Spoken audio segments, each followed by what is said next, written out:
Oh, Preston have slipped up again. Every time you think they're on the march, they let you down. Joey, talk us through the Stoke game. Yeah, I mean, I sort of expected this to happen sooner rather than later, just because it's just classic Preston. But I think I was just more disappointed just how we set up in the game, how we started. It was just very sluggish throughout. The first half, it was just like we were playing like a training game. It was very just slow paced. And to be honest with you, I don't think Stoke offered too much themselves, but they had the better chances. But definitely they were there for the taking, and it was just disappointing to see us not go and attack a team like that who have, got absolutely no confidence, especially at the back. And instead, we just sort of passing was awful. Um, and I think our game plan, I think, like I said recently, has been sort of pressing high. And if we can't do that, then it seems like we just do what the other team's doing, which is just sort of aimless balls up top because they were quite solid to be fair. They'd built a solid like middle line, and I think from that we just really struggled to break them down and do anything with it. So yeah, I mean, disappointing, but expected, I suppose.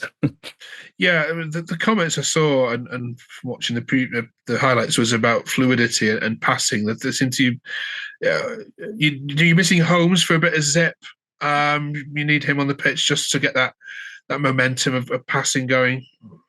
I don't know. I think we could have had De Bruyne on the pitch. I think we would have struggled because it just seemed like everyone was having an off game. And I don't know whether, like I say, that was because of Southampton, because it was a bit of a disruption. Obviously, we probably would have done a bit of light, intense training on the Tuesday, expecting to be playing on the Wednesday. And I guess we probably didn't do anything on the Wednesday in the end. Probably having to travel back on the Thursday. It probably just really disrupted our week. And obviously, Southampton, I know they won, but they had probably 2 miles to go back to their homes after the game. So before the game, sorry. So yeah, I think that did disrupt us, and you could sort of tell by the performance. I would just think I would have liked to see maybe someone like say Holmes at half time because I think a manager should really be looking at that thinking it's not working. They don't look up to it. Maybe just try a few different personnel, try and change the formation. I would have liked to see maybe push Miller forward. He took him off instead. I don't think he was having a good game. Neither, was a few of the sort of key players. But I think if he maybe pushed him forward, tried to get at that Stoke defence, if you get through the defence a few times and they get a bit more cagey, then you feed off that. And I think like we didn't really ever get that chance going. The goal came from nothing really. I mean, it was absolutely out of nowhere. I felt like if we got that point out, that would have been a bit daylight robbery, to be honest with you, because they had by far the best chances. But again, they missed some absolute howlers, and a few times they actually got into our box. The touch let them down, and their two goals came from an own goal and from one of our players literally kicking at him with him not even knowing that he scored. So I think that tells the sort of team that's down the bottom with low on confidence that. We could have really exploited. I think, if we were played like we did against Hull, where it was very end to end, very good attacking game by both sides. I know it ended 0-0, but it was a really good neutral game. I think if we played like we did the week before at Hull, I think we would have probably battered them, to be honest with you. But they almost like brought us down to their level, and that's not disrespect to Stoke, but I think it was more the fact that we were just really not on our game. Trip to Plymouth for you then this weekend. Ryan Lowe returning, of course, to home park is going to add a little bit of needle to it.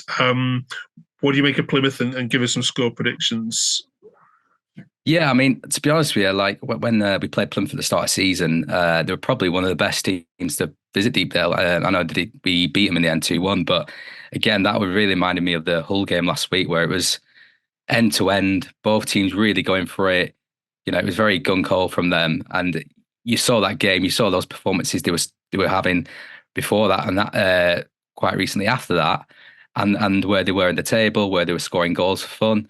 And I thought, you know what, Plymouth are going to be comfortable this season. So it's shocked me that they are down fighting for the relegation. And obviously they've had a change in manager and everything, but I think the problems probably started coming up a bit before that. But I do think they've still got that threat. Obviously, I'm delighted to hear that Mumba's suspended because I think he was one of the key players from last time. But they've still got players like Hardy, who obviously scored against us, Whitaker, who we always know is a danger. So, yeah, I think attacking threats are a bit of a worry for me. But we've also got some attacking threats. So if we try and use them and hopefully not concentrate on theirs, then I'm hoping we can at least get something out of it, if not all 3 points.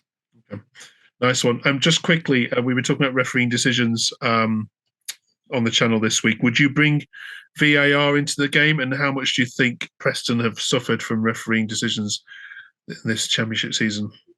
Yeah, I mean, we've definitely suffered from them. I know every fan probably says that, but Yeah.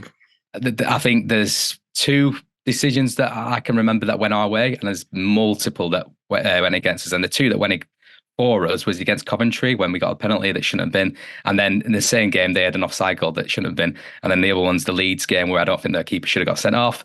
And then they got a penalty that they shouldn't have got. So I think in those two games, it evened itself out. You know, they talk about evening itself out and balancing out throughout the season. They did it against us in those games, whereas the ones that are against us, I actually name 3 in 3 games at one point when we played Millwall, Southampton, Hull, where there were stonewall penalties.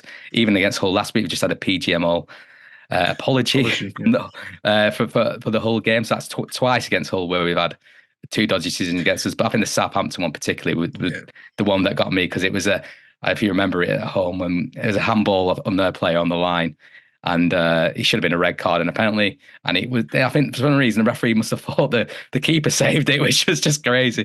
But you know, we've seen a few like that recently with West Brom and Hull as well. So yeah, I'm not sure whether I bring VAR in, but I definitely bring something where at least there's some support. I mean, one of my good friends is dad's old Premier League referee, so I have to stick up in some way. But it'd be good to give him some support, because I think there's too many decisions going not just against us but against everyone really, and it's games that it's massively changing how the league's going. I've just looked, and Leicester have had 12 penalties this season. I know they probably naturally will get more penalties, but for us to have 2 where we could have had probably 8 or 9 really stonewall penalties, I think that just tells a bit of a story, isn't it? And I think bringing VAR in probably wouldn't change much in that, as we see in the Premier League. No, absolutely. Rotherham have had 1 and Sheffield Wednesday have had 0. So it tends to run against you, doesn't it? Right, cheers, Joey. Thanks for that. Brilliant. Enjoy your trip to Plymouth. Yeah, safe travels. We'll catch you 2 weeks' time. Nice one.